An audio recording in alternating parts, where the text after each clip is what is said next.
హల్లెలూయా.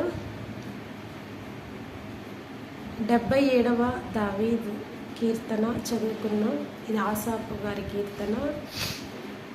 నేను ఎలుగెత్తి దేవునికి మొరపెట్టుదును, ఆయనకు మనవి చేయుదును. దేవుడు నాకు చెవియొగ్గు వరకు నేను ఎలుగెత్తి ఆయనకు మనవి చేయుదును. నా ఆపత్కాలమందు నేను ప్రభువును వెదకితిని. రాత్రివేళ నా చెయ్యి వెనుకకు తీయకుండా చాపబడి ఉన్నది. నా ప్రాణము ఓదార్పు పొందనల్లకై ఉన్నది. దేవుని జ్ఞాపకము చేసుకొనినప్పుడు నేను నిట్టూర్పు విడుచుచున్నాను. నేను ధ్యానించినప్పుడు నా ఆత్మ కృంగిపోవుచున్నది. నీవు నా కన్నులు మూతపడనీయవు. నేను కలవరపడుచు మాటలాడలేకయున్నాను. తొల్లిటి దినములను పూర్వకాల సంవత్సరములను నేను మనస్సునకు తెచ్చుకొందును. నేను పాడిన పాట రాత్రియందు జ్ఞాపకము చేసుకొందును, హృదయమును ధ్యానించుకొందును. దేవా, నా ఆత్మ నీ తీర్పు మార్గము శ్రద్ధగా వెదికెను. ప్రభువు నిత్యము విడనాడునా? ఆయన ఇక ఎన్నడూ కటాక్షింపడా? ఆయన కృప ఎన్నటికీ లేకుండా మారిపోయెనా? ఆయన సెలవిచ్చిన మాట తరతరములకు తప్పిపోయెనా?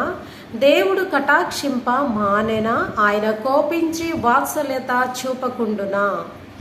అందుకు నేనిలాగు అనుకొనిచున్నాను, మహోన్నతుని దక్షిణ హస్తము మార్పునందనను కొనుటకు నాకు కలిగిన శ్రమయే కారణము.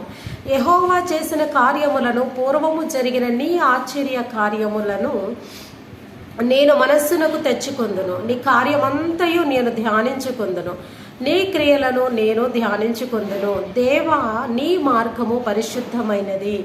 దేవుని వంటి మహాదేవుడు ఎక్కడనున్నాడు? ఆశ్చర్యక్రియలు జరిగించే దేవుడవు నీవే. జనములలో నీ శక్తిని నీవు ప్రత్యక్షపరచుకుని ఉన్నావు. నీ బాహుబలము వలన యాకోబు యోసేపుల సంతతి వారగు నీ ప్రజలను నీవు విమోచించి ఉన్నావు. దేవా, జలములు నిన్ను చూచును, అగాధ జలములు గజగజలాడెను. జలములు నిన్ను చూచి దిగులు పడును, అగాధ జలములు గజగజలాడేను. మేఘరాశులు నీళ్లు దిమ్మరించెను, అంతరిక్షము ఘోషించెను. నీ బాణములు నలుదిక్కులా పారెను, నీ ఉరుముల ధ్వని సుడిగాలిలో మ్రోగెను. మెరుపులు లోకమును ప్రకాశింపజేసెను, భూమి వనకి కంపించెను. నీ మార్గము సముద్రములో నుండెను, నీ త్రోవులు మహాజలములలో ఉండెను. నీ అడుగు జాడలు గుర్తింపబడక యుండెను. మోషే అహరోనుల చేత నీ ప్రజలను మందవలె నడిపించితివి. ఆమేన్. ఈ వాక్యము మన హృదయంలో భద్రపరచబడును గాక. మనలందరినీ కూడా మీ దేవుని యొక్క కృపాహస్తం నడిపించును గాక.